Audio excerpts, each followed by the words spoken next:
Muy buenos días, jóvenes estudiantes de segundo año de secundaria. Bienvenidos al área de Ciencia y Tecnología. Soy el profesor Guido Miranda y les voy a explicar en qué consiste la actividad de la semana número 12. Comenzamos. Bien, el título de la sesión es Indagamos científicamente sobre la capacidad pulmonar. La competencia que vamos a trabajar esta semana, a diferencia de la semana anterior, es Indaga. La semana anterior hicimos Explica el mundo físico, ¿no? Entonces la competencia es indaga mediante métodos científicos para construir conocimientos. La capacidad, estas son 5 capacidades que vamos a trabajar durante 2 semanas, ¿ya? Y esta semana solamente vamos a hacer 2 de ellas. Una de ellas es problematiza situaciones para hacer indagación. La segunda capacidad es diseña estrategias para hacer indagación. Luego tenemos genera y registra datos e información. Analiza datos e información. Y la última es evalúa y comunica el proceso y resultados de su indagación. El propósito de esta sesión es indagar sobre la capacidad pulmonar, formulando un problema de indagación, proponiendo los procedimientos para indagación y recopilando datos de la experimentación. Los criterios, el primero de ellos es plantea preguntas para indagar científicamente sobre la capacidad pulmonar e hipótesis, en las que establece relaciones de causa y efecto entre las variables. El segundo criterio que se va a evaluar es propone un procedimiento y selecciona materiales, instrumentos e información para comprobar o refutar la hipótesis. Y el criterio número 3 es obtiene, organiza y registra datos fiables en función de las variables utilizando instrumentos y diversas técnicas que le permitan comprobar o refutar la hipótesis o las hipótesis. Bien, para comenzar veamos qué es la capacidad pulmonar. La capacidad pulmonar, nos dice aquí, es la cantidad de aire que obtienen los pulmones al inhalar y exhalar. Recuerden que inhalar es cuando el aire ingresa a tus pulmones y el ingreso de aire es ocasionado por un músculo que se encuentra aquí llamado diafragma. Entonces, cuando el diafragma baja, hace que el aire que está al exterior pues ingrese a tus pulmones. En cambio, cuando el diafragma sube, se produce la exhalación, ¿no? Es decir, la salida del aire. Entonces son dos movimientos, inhalar y exhalar. El ser humano puede contener hasta 6 litros de aire en sus pulmones, eso como máximo, ¿no? Bien, en esta imagen podemos observar los movimientos respiratorios. Aquí en la parte izquierda podemos observar algunos números que dicen 0, 1000, 2000. Estos numeritos nos indican los mililitros de aire que hay en nuestros pulmones, ¿no? Por ejemplo, 1000 mililitros equivale a 1 litro, ¿no? Entonces, si nos podemos imaginar que acá hay 1 litro, 2 litros, 3 litros, 4 litros, 5 litros y hasta 6 litros de aire puede almacenar nuestros pulmones. Ahora, ¿qué significan estas líneas azules? Los movimientos respiratorios. Por ejemplo, cuando nosotros inhalamos de manera normal, estamos respirando, entonces la línea sube, ¿no? Cuando nosotros exhalamos o botamos el aire, la línea baja. Entonces, esta es la respiración normal. Inhalamos, exhalamos, ¿no? Inhalamos.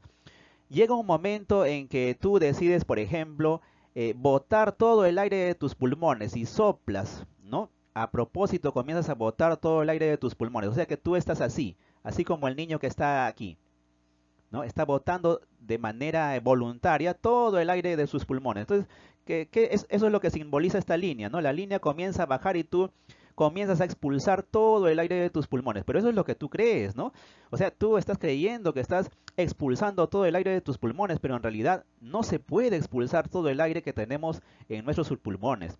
Siempre hay una cantidad de aire que se va a quedar en nuestros pulmones, ¿no? Entonces, botar todo el aire de nuestros pulmones es imposible, ¿no? Porque nuestros pulmones entonces se encogerían del tamaño de una pelota de tenis. Entonces, siempre tiene que haber aire en nuestros pulmones. Ahora, cuando tú comienzas a respirar, de manera normal, digamos que decides aspirar todo el aire posible, ¿no? Entonces, estás así como este niño que vemos en la imagen, ¿no? Comienzas a inhalar todo el aire que puedas. Entonces, la línea va a comenzar a subir, ¿no?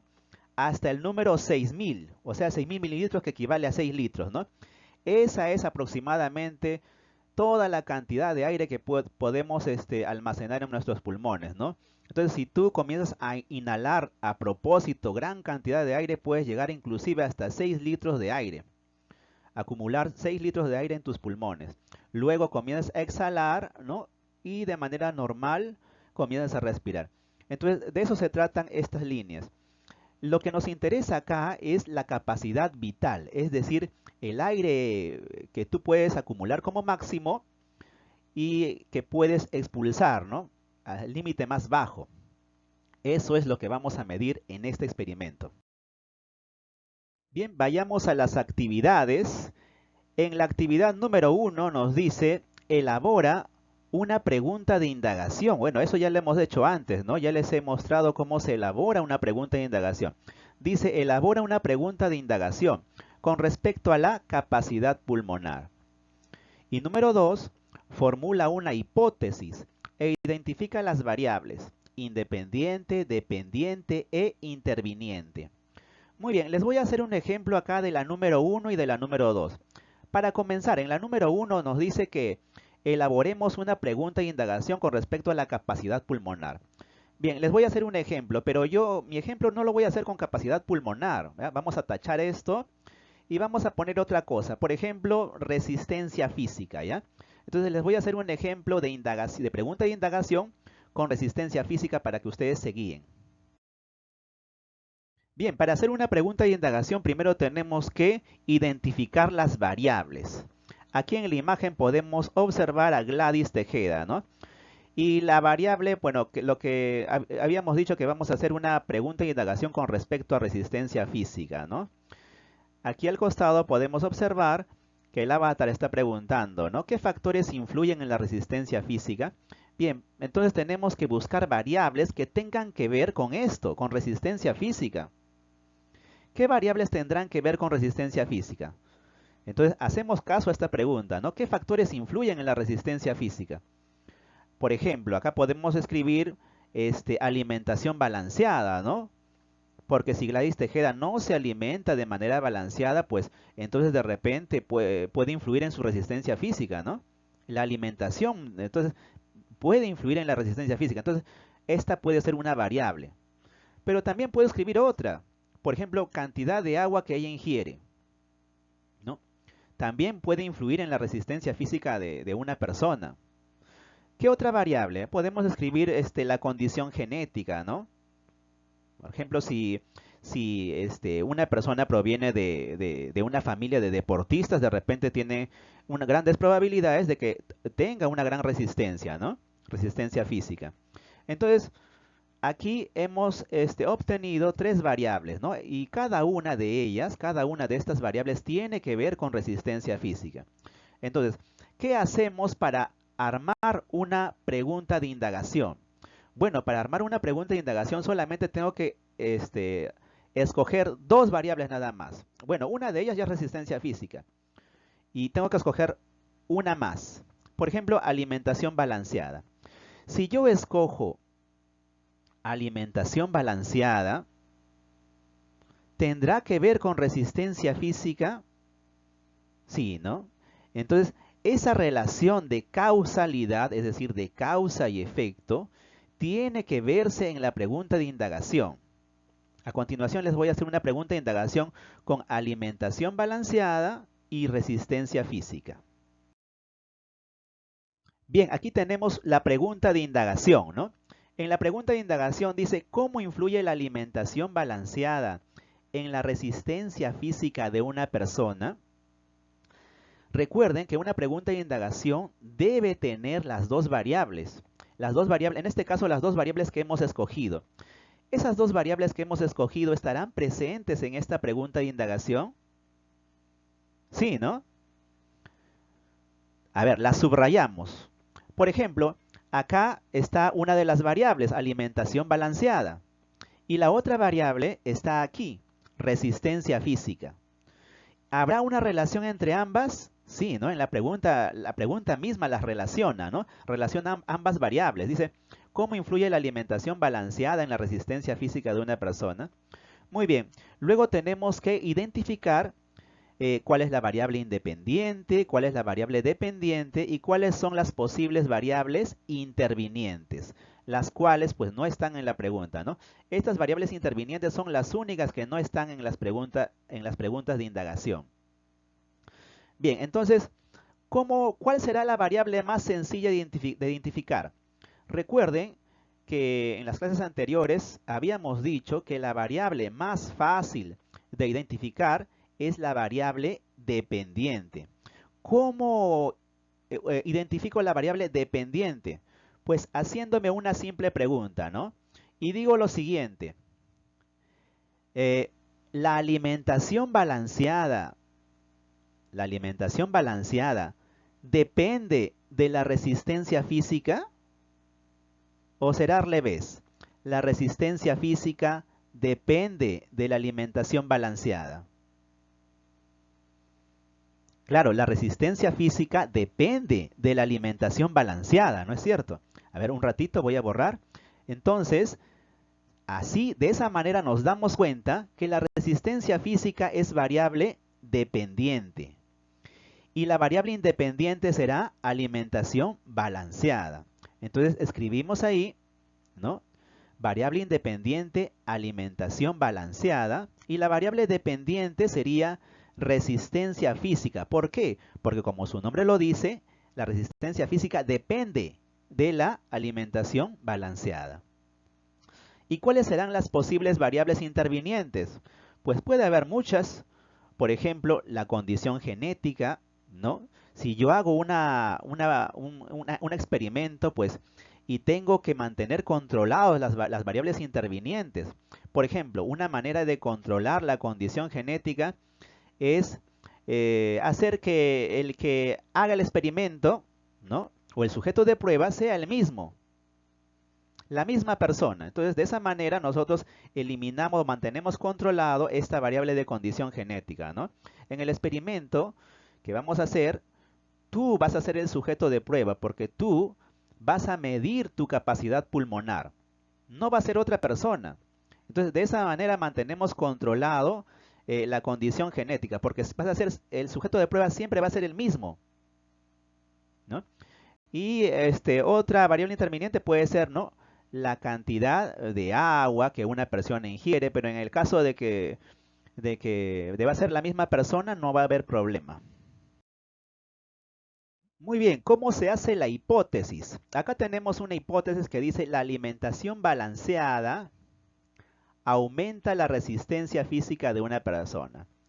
Recuerden qué cosa era la hipótesis. La hipótesis es la posible respuesta a la pregunta de indagación, ¿no? Entonces, recuerden que la pregunta de indagación era de qué manera influye, ¿no?, la alimentación balanceada en la resistencia física de una persona, ¿no? Esa era la pregunta de indagación. Entonces, en la hipótesis tenemos que responder a esa pregunta, ¿no? Es una posible respuesta, ¿no? Aquí respondemos de esta manera, ¿no? La alimentación balanceada aumenta la resistencia física de una persona. Recuerden también que en la hipótesis tienen que estar presentes las dos mismas variables. ¿Están presentes acá las dos mismas variables que escogimos? Sí, claro, acá está, mira, alimentación balanceada y también resistencia física, ¿no? Y por supuesto, tenemos acá, bueno, son las mismas variables, ¿no? La variable independiente, dependiente e interviniente. Entonces, de esa manera ya hemos respondido la número 1 y la número 2. Bien, ahora tú vas a hacer lo mismo, pero con capacidad pulmonar. Tienes que armar tu pregunta de indagación. Ya sabes que para armar tu pregunta de indagación primero tienes que identificar las variables, ¿no? Por ejemplo, ¿qué variable tendrá que ver con capacidad pulmonar? ¿No? Aquí podemos observar una pregunta que dice, ¿qué factores influyen en la capacidad pulmonar? Eso es lo que te tienes que preguntar, ¿no?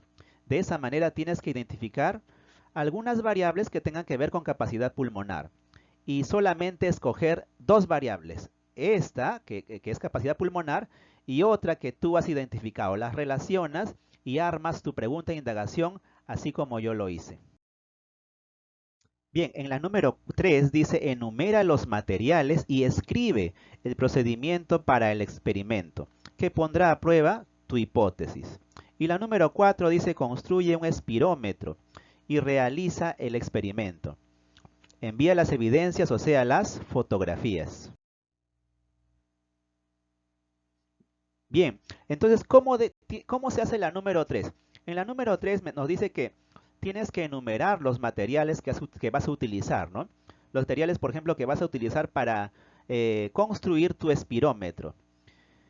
Y describir el procedimiento, ¿no?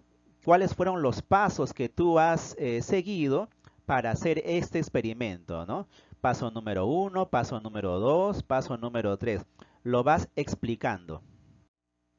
Entonces, en eso consiste la pregunta número 3. Bien, en la número 4 dice construye un espirómetro. ¿Pero qué es un espirómetro? Un espirómetro es una pequeña máquina o dispositivo que sirve para medir la cantidad de aire que tú tienes en tus pulmones. Entonces es un prototipo que se puede hacer de manera sencilla con materiales pues caseros, ¿no? Por ejemplo, podemos construir un espirómetro utilizando una botella de 3 litros, ¿no? Si tienes una botella más grande, pues sería mucho mejor, ¿no? Luego, un plumón indeleble que nos va a servir para marcar, ¿no? Y saber la cantidad de aire o agua que estoy depositando en esta botella. Luego necesitamos pues una jarra graduada, ¿no? ¿Qué es graduada? Esta jarra tiene medida, ¿no? Sirve para medir la cantidad de agua.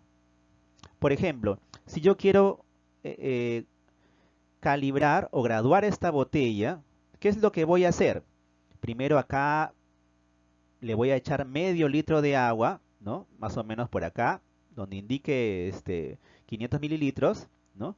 Le voy a echar medio litro de agua y ese medio litro de agua lo voy a depositar aquí, en esta botella. Entonces, después de que se deposite el medio litro de agua, con el plumón le hago la marca, ¿no? Así. Le hago una marca y le pongo 500 mililitros, 500 ml. Repito la misma operación, ¿no? Mido en la jarra, en esta jarra, mido medio litro de agua y lo vuelvo a echar encima del agua anterior, ¿ya? Y vuelvo a marcar con el plumón otros 500 mililitros, que o sea que desde abajo sería un litro ya, ¿no? Entonces, por acá de repente va a ser litro y medio, por acá 2 litros, ¿no? Por acá 2 litros y medio hasta llegar a 3 litros. Ahora, si no quiero utilizar este medio litro, de repente quiero hacer mi marca de 250 mililitros en 250 mililitros, entonces me saldría así, ¿no? Aquí haría una marca, 250 mililitros, luego 500 mililitros, luego 750, entonces ya no me saldría 6 marcas, sino 12 me saldría, ¿no? Ahora, ¿qué pasa si no tengo jarra graduada? Pues puedo utilizar, por ejemplo, un vaso de licuadora, ¿no? Todos los vasos de licuadora tienen medidor, todos son graduados. Entonces lo único que tengo que hacer es medir nada más. De medio litro en medio litro voy midiendo lo voy calibrando con el plumón, ¿no? Si no tengo plumón indeleble, puedo utilizar, por ejemplo, una cinta masking tape, lo pego acá encima y utilizo un plumón normal. También puede ser así. O de repente puedo utilizar un pincel y pintura Apu, ¿no? Que no sale con el agua. Entonces también puede ser de esa manera. Entonces eso lo dejo a tu creatividad, ¿no? Ahora, lo que yo te estoy mostrando es solamente un ejemplo, ¿no? Tú puedes hacer el modelo de espirómetro que tú quieras. Ahora, ¿qué pasa si no tengo jarra graduada ni vaso de licuadora? Puedo utilizar también un biberón para poder graduar esta botella. Ahora, si no tengo nada de eso, pues por último ya utilizo una regla, ¿no? Con la regla lo voy marcando cada centímetro hasta llegar al pico de la botella. Entonces, un centímetro de altura es sería aproximadamente 100 mililitros. El problema es que con la regla no te va a salir exacto, ¿no? Ya no va a ser una medida exacta. Entonces lo recomendable es utilizar una jarra graduada, un vaso de licuadora, un biberón, algo con que puedas medir la cantidad de agua que vas depositando en la botella de 3 litros. Bien, luego necesitamos un balde para que pueda contener la cantidad de agua y no se derrame. Un pedazo de manguera de aproximadamente 80 centímetros, 70 u 80 centímetros de largo. Una manguera vieja puede ser de agua o si no de gas. Y por supuesto, agua. Bien, ahora les voy a explicar cómo se va a construir. Bien, te voy a dar un ejemplo de procedimiento, ¿no? Aquí tenemos acá la botella graduada, ¿no? Te recuerdo que con el plumón, ¿no? Has puesto las rayitas y cada rayita significaba medio litro, ¿no? Entonces, por acá está el 0, por acá está 500, por aquí está 1000, o sea, 1 litro, por acá 1500, o sea, litro y medio, por acá 2000, o sea, 2 litros, hasta llegar a 3 litros, ¿no? Entonces, ¿qué es lo que se va a hacer? Pues le vas a echar agua aquí a tu botella hasta el tope, o sea, llenecito. Y cuando está llenecito vas a poner la mano aquí y lo vas a voltear, ¿no? Entonces, tu mano va a estar aquí impidiendo que el agua se salga. Y así como está, lo vas a introducir en el balde. Pero el balde tiene que tener agua también, más o menos hasta la mitad, ¿ya? Entonces, así como está, lleno de agua, lo introduces en el balde. Así. Entonces, ¿qué es lo que va a suceder? El agua no se va a salir de la botella, va a permanecer dentro de la botella llenecita, así como está.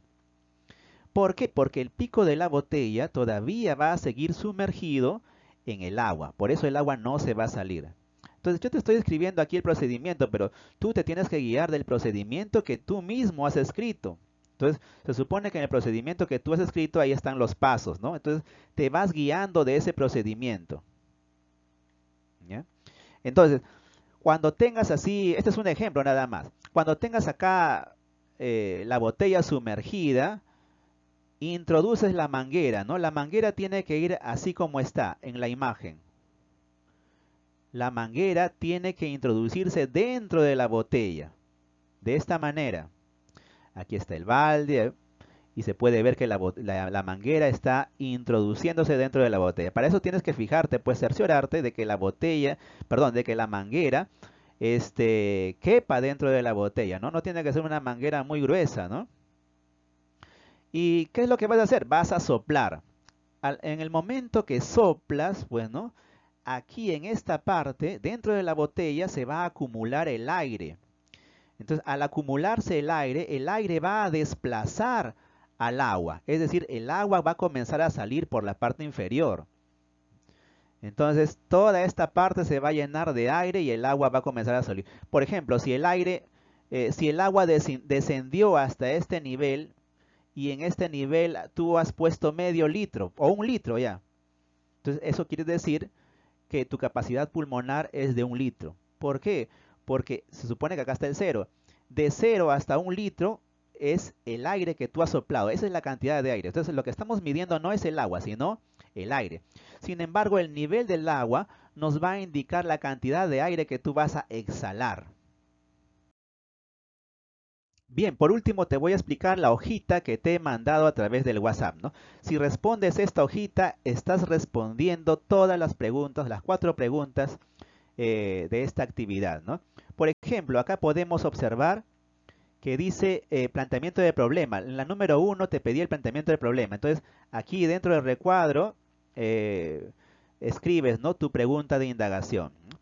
Y en la número 2 te pedía la hipótesis, ¿no? En la pregunta número 2 dice, formula una hipótesis. Pues bien, en la pregunta número 2